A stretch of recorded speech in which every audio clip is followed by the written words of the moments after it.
And also, football's a very different business metric, because if I run my local pub and I know my turnover every week is going to be a certain amount of turnover, and I'm losing money, I can basically say to my staff, look, normally on your drinks break, go behind the bar, get yourself a Coke. I can say, we're not doing that anymore. Just use water, and I can save money there. I can also say, let's take the portion size down by 10%. And there's ways I can make money, but I know the audience, the customers are going to still come through the door. In football, you can't sit there and go, we're not going to pay for Mbermo, no matter what Brentford say, and we're not going to sell unless we get the money we get. Because as soon as August the 31st hits, and you haven't done those deals because you've gone, we're not going to do it, by the time it's October the 31st, you're probably having to sack a manager, and you're probably staring down the barrel of another season out of Europe where it's going to cost you £100 million. Well, also, if we sack the manager, the compensation we pay out is going to eat into any savings we've made in these players. And look, I agreed with what you can't make money from running a football club, basically. No. They're trying to run the football club as a business because they don't want to put their own money in. So they're trying to make Man United, look, that's why they've sacked half the staff. They're trying to make Man United pay for itself. And the ironic thing is, it did.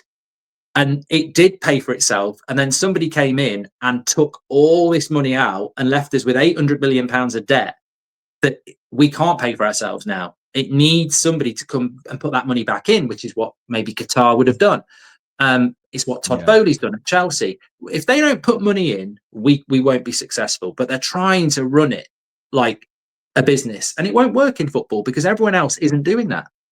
I understand that, and I think from my perspective now, as I say, it's a case of they've got to deliver in these next 6 weeks. There's no if, buts, or maybes about it. The money they would lose through sacking Ruben would eat into any profitability they make, or additional money that, we say 3 million here, we made an extra 2 million here. That'll all go if you don't bring the players in for him.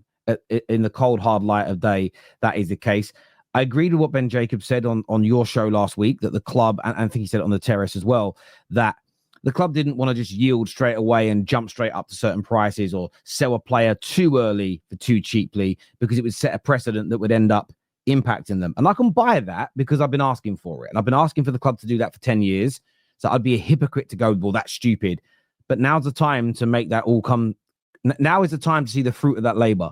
For this summer, you've now got to start moving on Sancho. You've got to start moving on, even if it is a loan for Rashford and we cover the wages, that's still, there's money saved there to then go and invest into another player. It's not ideal, but get something done, move it along, because whether I'm right, you're right, Staffy's right, the comments are right, all of that is great fun. We all get things right and wrong. It's about Ruben Amorim having an improved squad for next season, and that is the most important thing for me. And we're now going into the real important part of preseason. We've got our first game this weekend. Cunha's going to be there. Very excited to watch him play. I saw someone on Talk Shit say there's zero to be excited about at United. I don't like that narrative, because I'm looking forward to seeing Cunha as an example. So I'm not going to push that narrative. I'm still going to watch the games. I'm still going to support the team.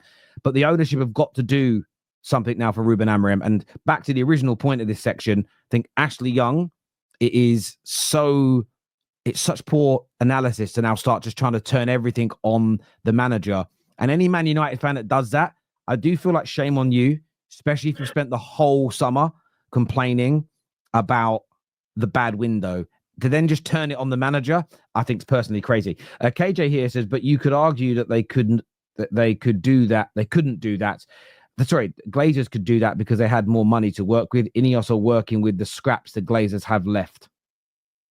Yeah, and I think there's a good point from Terp here, who says Ineos are trying to have maximum success with minimum spending. It just won't work. And I think that's a nice follow-on to KJ, because, yeah, I think we can all understand what Ineos are trying to do. They're trying to do something with limited budgets, but they bought into that. They bought 28%.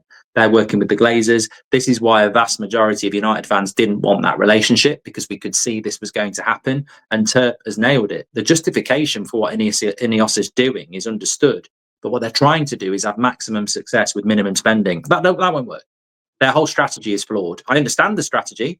And some people are even on board with the strategy. But look at the strategy of Chelsea. We'll sell the women's team to ourselves. We'll sell the hotels to ourselves because they just want to put money in.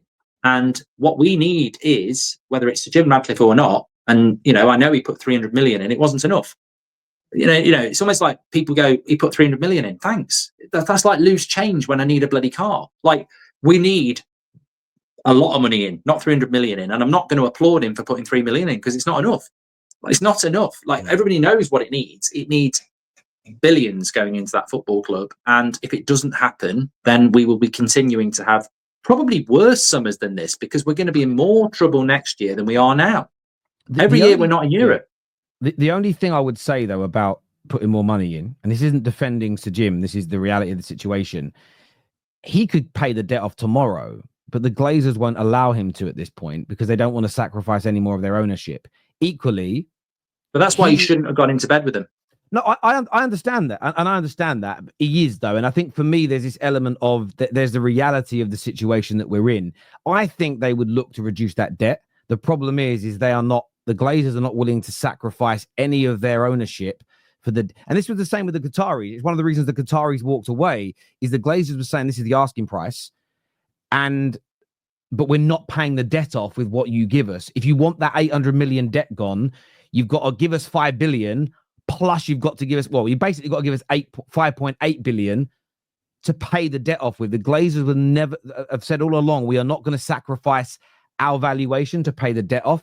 And that's a major issue with them. So that's still why, for me, I can see the criticism for Ineos, and there's lots of things to criticize them about, and I've done it. But for me, still, I always put the Glazers as the key issue at the club. And I know you do too. You just said the football operation, because the fact that, again, I would have loved the Qataris just to go, there we go. It's well overpriced, but we'll pay it anyway. I don't blame the Qataris for not wanting to pay one over the valuation and give an additional 800 million to pay the debt off. That's the issue here. That's why I've said all along, I still think the best solution to get rid of the Glazers is the fans crash. It does mean we'd go really far backwards to begin with. We've just got to crush the club financially and put our money away. Because if it can't pay for itself, they've got no option but to sell. But I do stand on this. As long as we keep buying season tickets, doing our memberships, buying those shirts, they're going to be able to service that debt. And if they can service that debt whilst the valuation of the club grows, they're going nowhere. It's as simple as that. This is Ten Hag's slated United difference in atmosphere is about football, not noise and chaos, not Manchester. They don't know what winning looks like. It's not wrong, is it? No, absolutely. Remember them times when Arsenal cancelled top players' contracts like Ozil? For the better of the club, you have to take the loss. The problem is we haven't got the financial ability to do that. We can't write Rashford's contract off and just pay him out 25 million. That's a 25 million pound loss that the club would pay out. This is where I will defend what Ineos are doing. I would rather us wait till deadline day and get a loan to cover his costs than just pay Rashford 24 million pound and let him join another club for free. That would be a stupid decision, because if we lose money on Rashford, we can't buy somebody else anyway. So I don't think we can do that at this particular moment. United ruining my day even in the off season. Bless you. Don't let it ruin your day. Should Maresca? We'll get onto that a little bit later on a different conversation. As a Gunner, I genuinely feel bad for United fans and how they are being treated by your ownership. Hopefully that the Titanic United versus Arsenal match of the Fergie Wenger era will return soon. We can only hope. Adele also says, it's really sad. I am devastated. Seeing how Ineos a month almost fouled in the transfer window, there's no excuses to do any sack decision. I agree. But then if they're really as bad as the Glazers, then what they'll do is they'll start to leak information and pass the blame. And we'll see the coaching is like a school PE teacher. The manager's too ill-disciplined. It'll all turn on training him. in the dark. Training in the, the manager told a player off, boo-hoo. Then you get player FC that go, I hate him because he turned on Rashford. I hate him because he dropped this player. I hate him because he does this. And then they'll all turn on the manager. We'll sack him. We'll get a new one. Fans go, we're about to get better. We've got a new manager because he was a problem. And then we go, oh, shit, the Glazers. This happens every single time. So remember who you're listening to. According to Mark, Mbeumo's price was always 60 million, and anyone who says it was 70 million is a Glazer sympathizer. Could you please discuss? Oh, what? Because I say it's 70 million. No, you know what this is all about. Yeah. Well, you are a Glazer sympathiser, Terry. You know that, and I've always said that. And It's so true. I mean, I only tell people to boycott as like a shield, a ploy, a smokescreen, so people don't realize I'm paid by the Glazers. Shh, just keep it quiet. Rattled.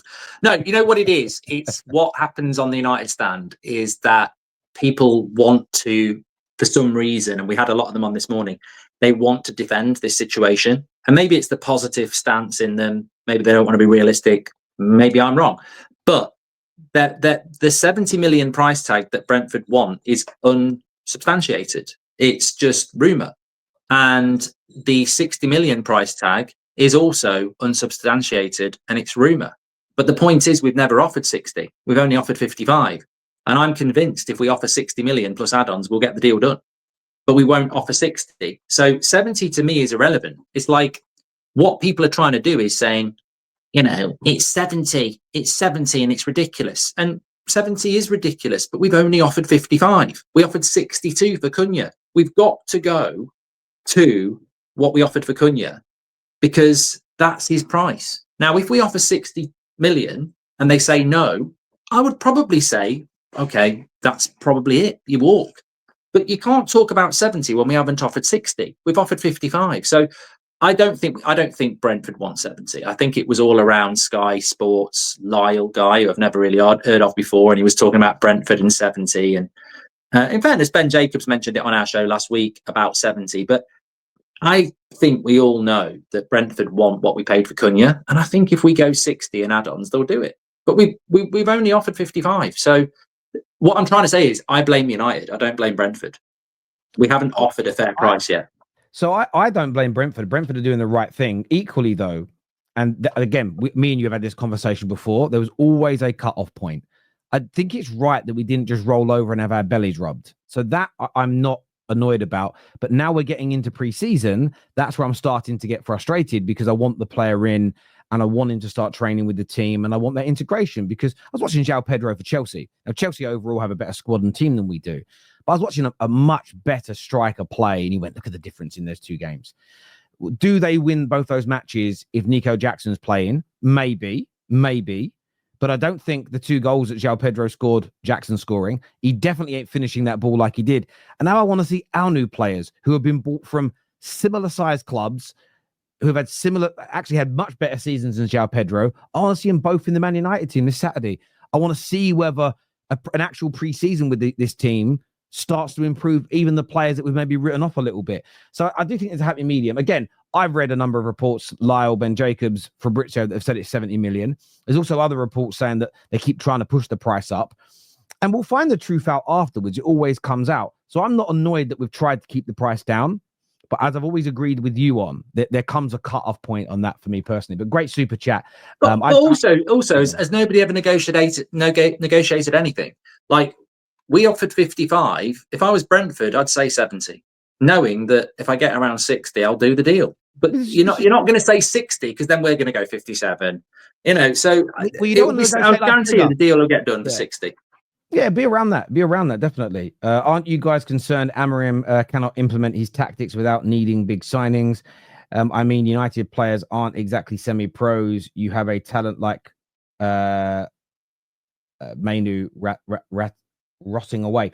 It's not about in these big signings, though, is it? I mean, this is why I don't like these comments, right? This is why I don't like this comment.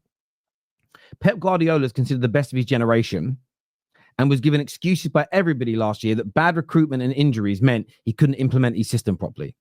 We've seen this all the time. Liverpool, when they lost their centre-backs, oh, well, they've got other centre-backs at the club. They should still have won the league. No, they've lost their best centre-backs. They were losing games because of it. These things happen. All the greatest managers throughout the dawn of time have needed good quality players that can play their brand of football.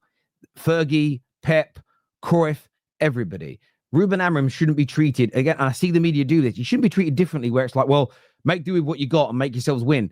Well, if that was true, why have Chelsea spent £1 billion on players? Why has Arteta had 700-800 million? Spurs, by the end of this summer, over the last 3 years, would have spent somewhere in the region of 600 to 700 million pounds. Why is every other club allowed to try and improve their squad? But Ruben Amorim is criticised for not doing better, ironically, with a squad that everybody said was shit anyway. Come on, let's be fair. Well, it also exposes why why Ineos will fail, because that comment sort of is the Ineos thing, isn't it? Let's be successful without spending money. And, you know, who's the best manager in the world? Well, let's say Pep Guardiola is. If Pep Guardiola is the best manager in the world, why has he needed billions of pounds to be successful at Man City? Why is he not just picking up Preston players for 100 grand and going, I'm the best manager in the world, my system will work on anybody? Because it won't. And that's the answer to the question. Amram needs players who can play his system. They don't need to be the best players. I mean, look, you know, Kenda would have been good. Gyökeres would have been good. They're playing for someone else now. Yep. How many games this season can we cancel before the Glazers feel it in their pockets? Why haven't we started that boycott? That's the boycott is unrealistic. Why haven't we stated that the boycott is unrealistic? Well, look, I don't think it would take very many games at all until the TV companies are not. This is why I've always felt it wouldn't even take that long. So everyone didn't buy a shirt. You don't even one game, wasn't it? That Liverpool game, and they shit themselves. Exactly. And this is what you'd also do. It's not even about the Glazers backing down. Let's just say Man United fans said, we're not going to give up our season tickets. We want them for if they sell. Cool. Just do this for every home game. Instead of going to the ground, 70,000 people stand outside the Man United hotel. The players wouldn't be able to leave. The game would get called off.